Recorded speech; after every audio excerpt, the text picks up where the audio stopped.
difficulty is not with regard to the ultimate. Our difficulty is with regard to the beginning.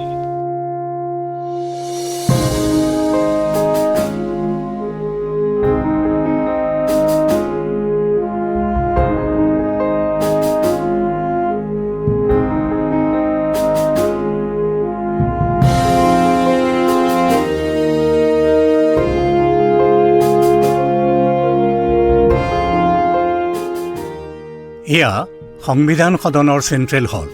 ভাৰতৰ ইতিহাসত এই central হলৰ বিশেষ স্থান আছে। এই স্থানতে 1947 চনৰ 14 আগষ্টৰ মাজনিশা সংবিধান সভাৰ বিশেষ অধিৱেশন অনুষ্ঠিত হৈছিল।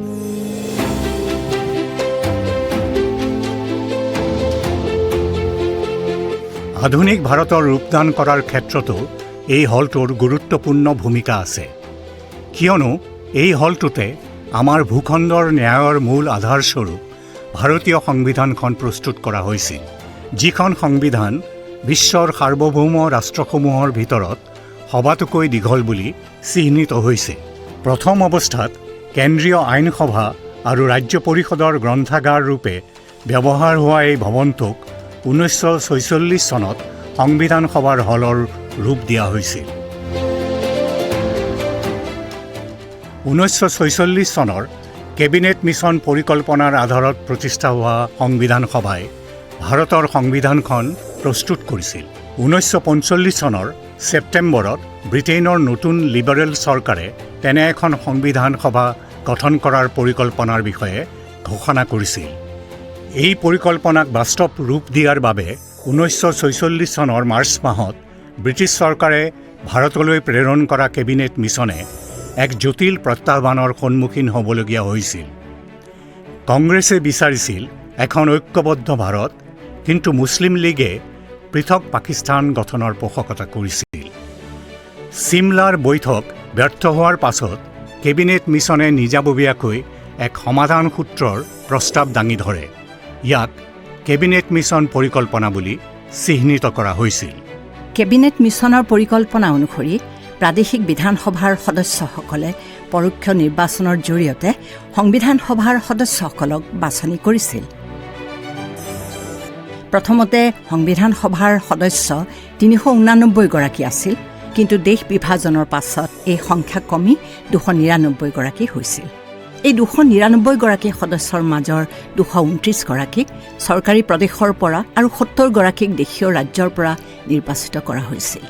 1947 চনৰ 3 জুন তাৰিখৰ মাউণ্টবেটনৰ পৰিকল্পনা অনুসৰি দেশ বিভাজন হোৱাৰ ফলত পাকিস্তানৰ বাবে এখন পৃথক সংবিধান সভা গঠন কৰা হয় আৰু কিছুমান প্ৰদেশৰ প্ৰতিনিধিসকলে ভাৰতৰ সংবিধান সভা ত্যাগ কৰে। 1947 চনৰ ডিচেম্বৰত ভাৰতৰ সংবিধান সভাৰ সদস্যৰ সংখ্যা আছিল 299 গৰাকী। এইসকল সদস্যৰ মাজৰ 229 গৰাকীক 12খন প্ৰদেশৰ পৰা নিৰ্বাচিত কৰা হৈছিল আৰু 70 গৰাকী সদস্যক 29খন দেশীয় ৰাজ্যৰ পৰা মনোনীত কৰা হৈছিল। সেই 12খন প্ৰদেশৰ মাজত আছিল মাদ্ৰাজ, বোম্বাই, পশ্চিমবংগ, সংযুক্ত প্ৰদেশ, পূব পাঞ্জাৱ, বিহাৰ, কেন্দ্ৰীয় প্ৰদেশ তথা বেৰাৰ, অসম, উৰিষ্যা, দিল্লী, আজমেৰ মেৰৱাৰা, কুৰ্গ ইত্যাদি। সংবিধান সভাত হিন্দু, খ্ৰীষ্টান, পাৰ্চী, শিখ আৰু মুছলমানকে ধৰি সকলো প্ৰধান ধৰ্মৰে প্ৰতিনিধিক অন্তৰ্ভুক্ত কৰা হৈছিল। সংবিধান সভাত প্ৰতিনিধি ৰূপে স্থান লাভ কৰা উল্লেখযোগ্য নেতাসকলৰ মাজত আছিল ফ্ৰেংক এণ্টনী, মিনু মাছানী, জি গুৰমুখ সিং আৰু মৌলানা আবুল কালাম আজাদ। লক্ষণীয় কথাটো এয়া যে এই সময়ত প্ৰচলিত প্ৰথাৰ ঊৰ্ধলৈ গৈ সংবিধান সভাত 15 গৰাকী মহিলাকো স্থান দিয়া হৈছিল। সেই সময়ত বিশ্বত মহিলাই ভোটাধিকাৰ লাভ কৰিলেও বিধায়িনী প্ৰক্ৰিয়াত সাধাৰণতে মহিলাৰ সক্ৰিয় অংশগ্ৰহণ পৰিলক্ষিত হোৱা নাছিল।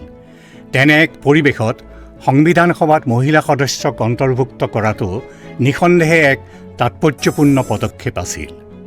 সংবিধান সভাত অন্তৰ্ভুক্ত হোৱা মহিলা সদস্যসকলৰ মাজত হংসা মেহতা, ৰাজকুমাৰী অমৃত কৌৰ আৰু দক্ষায়নী বেলায়ুধানা আদিৰ নাম উল্লেখযোগ্য। সংবিধান সভাত স্থান লাভ কৰা K.T. Shah, Shamaprasad Mukherjee, Thakur Das Bhargava, K.M. Munshi, পণ্ডিত মুকুট বিহাৰীলাল ভাৰ্গৱ আদিকে ধৰি অনেক সদস্যৰ মাজত আদৰ্শগত মতবৈচিত্ৰ্য আছিল। এইসকলে সংবিধান সভাৰ আলোচনাত গুৰুত্বপূৰ্ণ ভূমিকা গ্ৰহণ কৰিছিল। 1946 চনৰ 9 ডিচেম্বৰৰ দিনটোত ভাৰতৰ সংবিধানৰ খচৰা প্ৰস্তুত কৰাৰ বাবে সংবিধান সভাৰ প্ৰথমখন বৈঠক নতুন দিল্লীৰ চেণ্ট্ৰেল হলত অনুষ্ঠিত হৈছিল। সেই শুভক্ষণত হলটোক আকৰ্ষণীয় ৰূপত সজোৱা হৈছিল। ওখ চিলিঙৰ পৰা ওলোমাই ৰখা শাৰী শাৰী আলোকমালাৰ লগতে দেৱালত স্থাপন কৰা বিদ্যুৎ চাকিৰে হলটো উজ্বলি উঠিছিল।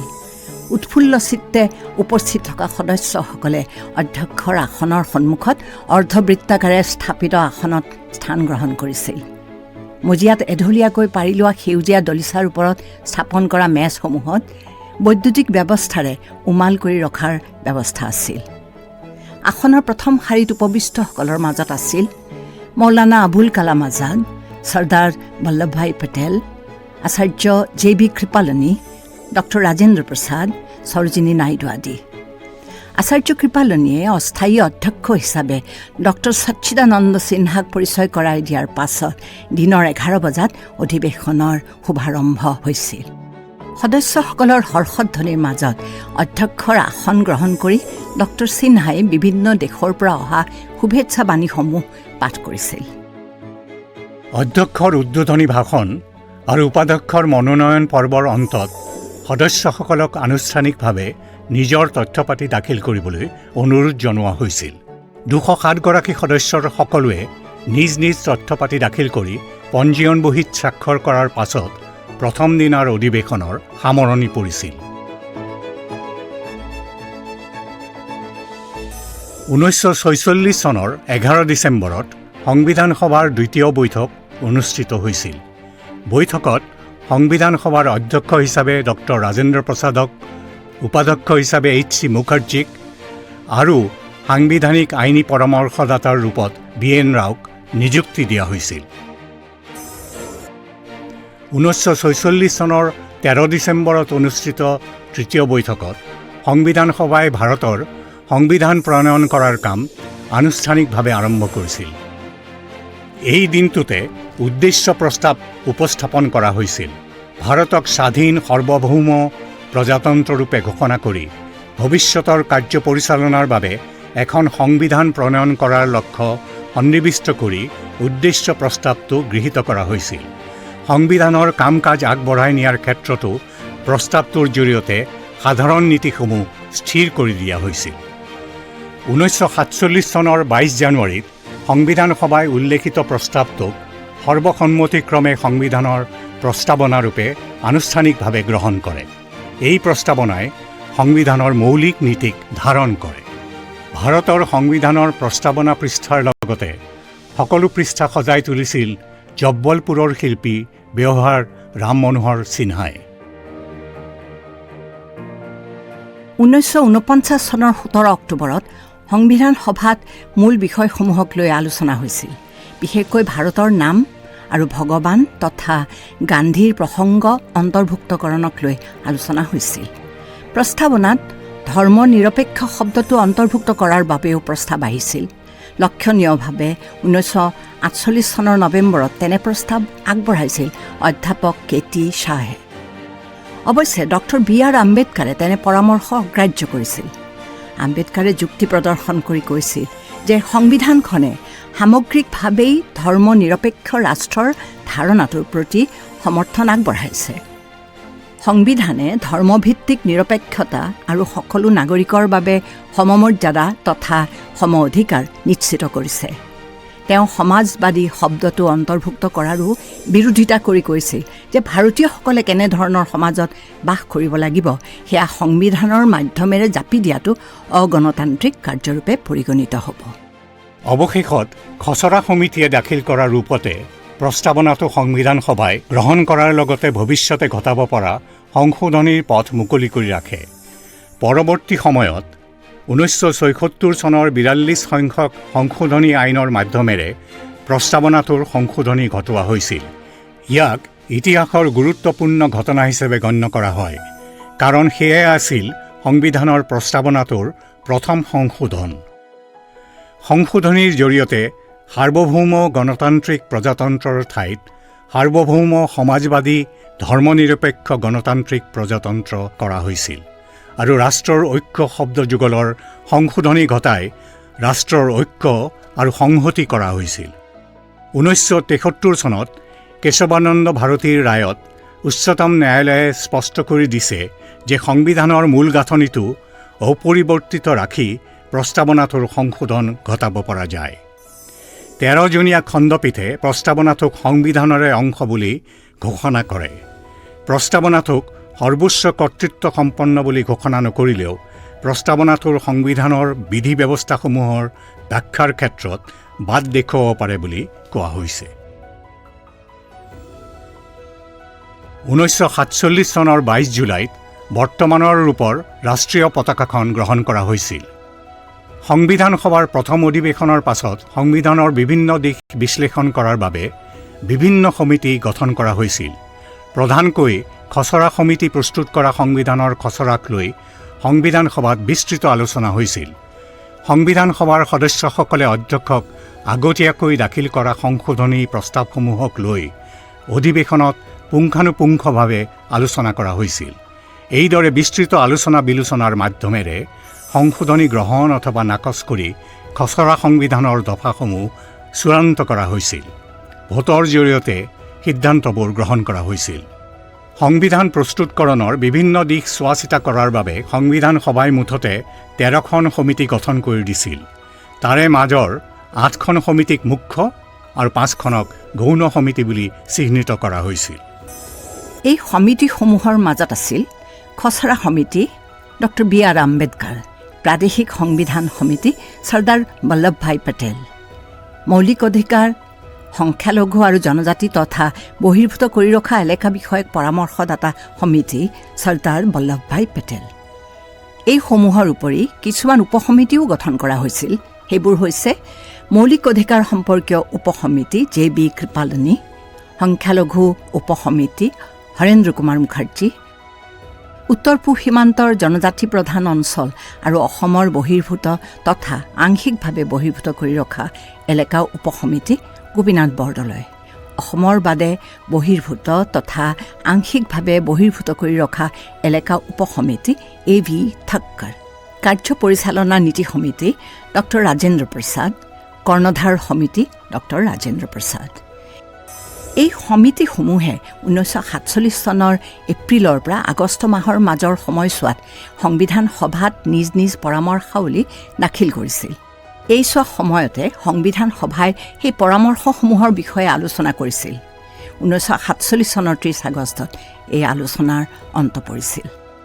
1947 চনৰ 29 আগষ্টত সংবিধান সভাত সত্যনাৰায়ণ সিনহাই সদনত গৃহীত সিদ্ধান্তসমূহৰ ভিত্তিত প্ৰস্তুত কৰা সংবিধানৰ খচৰাৰ পুনৰীক্ষণ আৰু প্ৰয়োজনীয় সংশোধনীৰ পৰামৰ্শ আগবঢ়োৱাৰ বাবে এখন খচৰা সমিতি গঠন কৰিবলৈ অনা এটা প্ৰস্তাৱ সংবিধান সভাত উত্থাপন কৰা হৈছিল।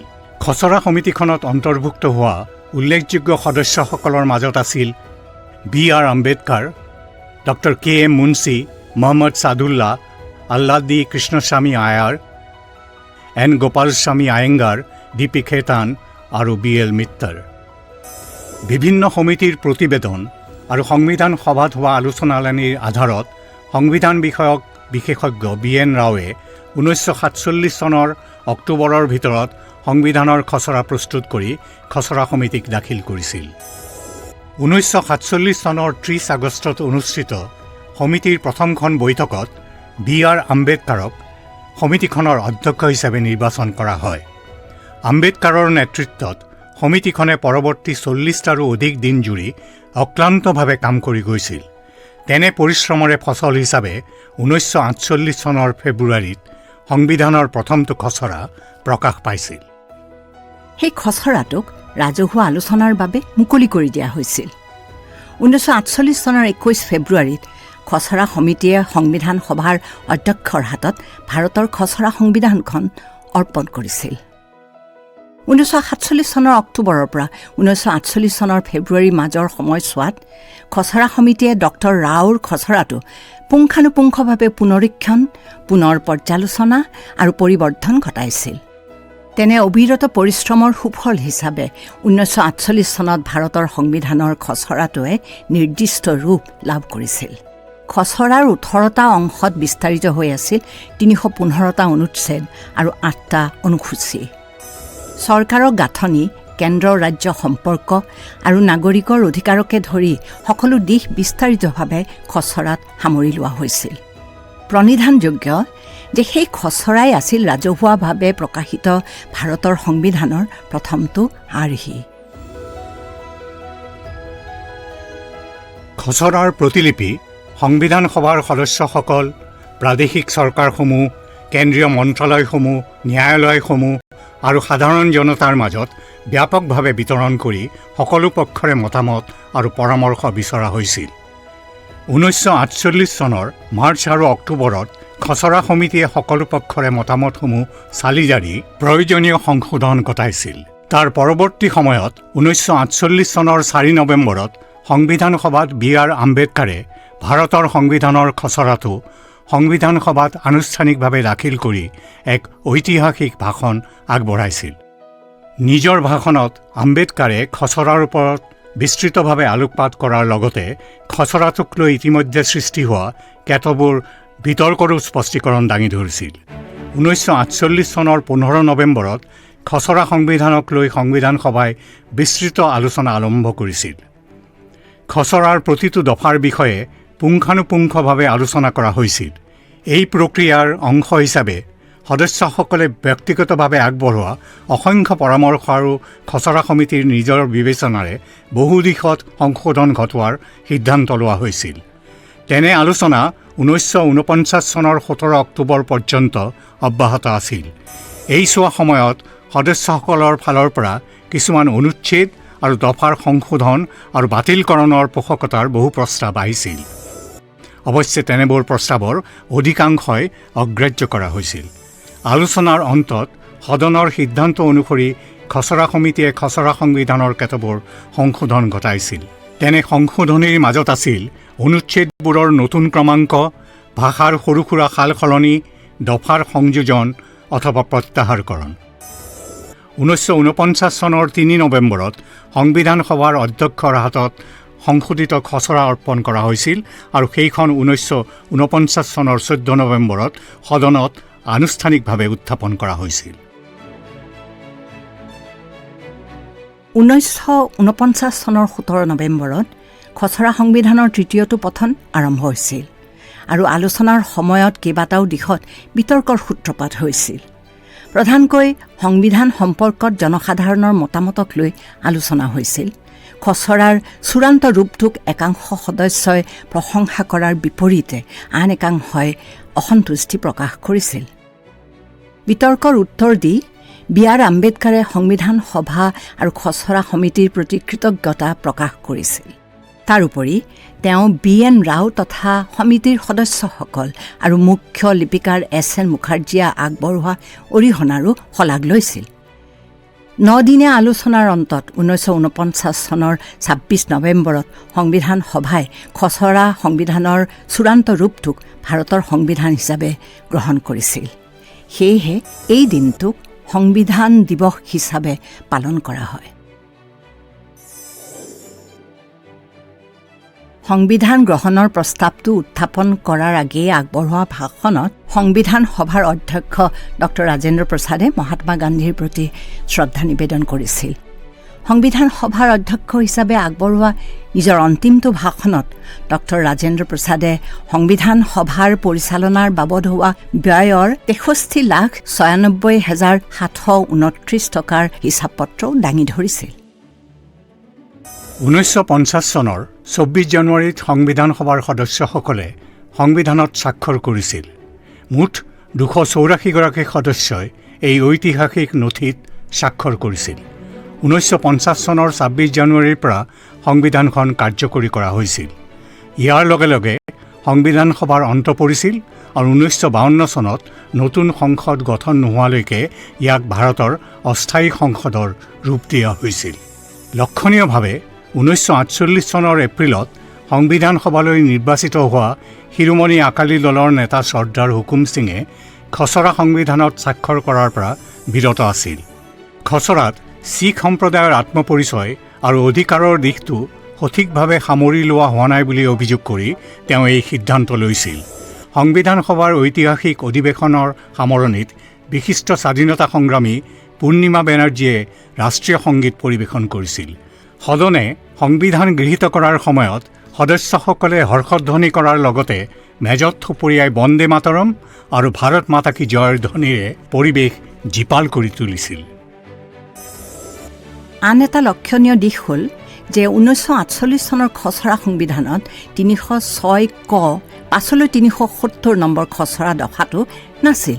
1949 চনৰ 17 অক্টোবৰতহে সংবিধান সভাত বিষয়টো আলোচনা কৰি সন্নিৱিষ্ট কৰা হৈছিল। ইয়াৰ জৰিয়তে স্পষ্ট কৰি দিয়া হৈছিল যে সংলগ্নকৰণ দলিল জম্মু কাশ্মীৰক বিশেষ স্বায়ত্ত শাসন প্ৰদান কৰাৰ ভিত্তিতহে জম্মু আৰু কাশ্মীৰত ভাৰতৰ সংবিধানখন প্ৰযোজ্য হ'ব। অন্যান্য দেশীয় ৰাজ্যৰ বিপৰীতে এটা নিৰ্দিষ্ট এলেকাক এনেধৰণৰ বিশেষ মৰ্যাদা প্ৰদান কৰাটো বৈষম্যমূলক বুলি সৃষ্টি হোৱা উদ্বেগৰ দিশটো উপেক্ষা কৰি সংবিধান সভাই কোনো ধৰণৰ সংশোধনী অবিহনে 306 ক নং খচৰা প্ৰস্তাৱটো গ্ৰহণ কৰিছিল। সংসদত কাৰ্যনিৰ্বাহ কৰি থকাৰ সময়ত শ্যামা প্ৰসাদ মুখাৰ্জীয়ে 370 নং অনুচ্ছেদৰ তীব্ৰ বিৰোধিতা কৰি গৈছিল। জম্মু কাশ্মীৰৰ ক্ষেত্ৰত কেন্দ্ৰীয় চৰকাৰে গ্ৰহণ কৰা নীতিৰ প্ৰতিবাদত তেওঁ অনশন কাৰ্যসূচীও পালন কৰিছিল।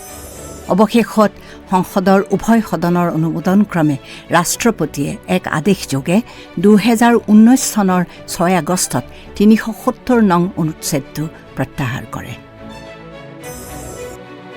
সংবিধানৰ আধাৰত 1950 চনৰ 24 জানুৱাৰীত সংসদৰ বিশেষ অধিৱেশনত ডক্টৰ ৰাজেন্দ্ৰ প্ৰসাদক ভাৰত প্ৰজাতন্ত্ৰৰ ৰাষ্ট্ৰপতিৰূপে নিৰ্বাচিত কৰা হৈছিল।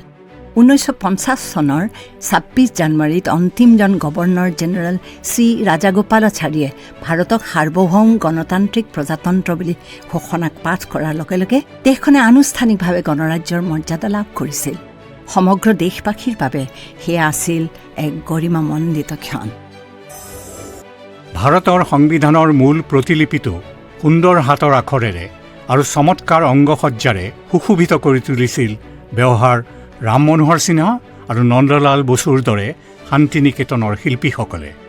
শিল্পীসকলৰ প্ৰায় 3 বছৰজোৰা শিল্প সাধনা আৰু সংবিধান সভাৰ মুঠ 165 দিনজোৰা 11খনকৈ অধিৱেশনৰ মাজেৰে বাস্তৱ ৰূপ পাইছিল সংবিধানখনে। এই সময়ছোৱাত প্ৰায় 53,000 দৰ্শনাৰ্থীয়ে সংবিধান সভাৰ অধিৱেশন দৰ্শন কৰিছিল। এই সংবিধানত মৌলিক নীতি, চৰকাৰৰ গাঁথনি, নাগৰিকৰ অধিকাৰ তথা কৰ্তব্যৰ দৰে বিষয়সমূহে বিশেষ স্থান লাভ কৰিছে। দৰাচলতে সমগ্ৰ বিশ্বৰ পটভূমিত ভাৰতৰ সংবিধানখনে অন্যতম সুবৃহৎ আৰু বিস্তৃত ৰূপৰ লিখিত সংবিধানৰ মৰ্যাদা অৰ্জন কৰিছে।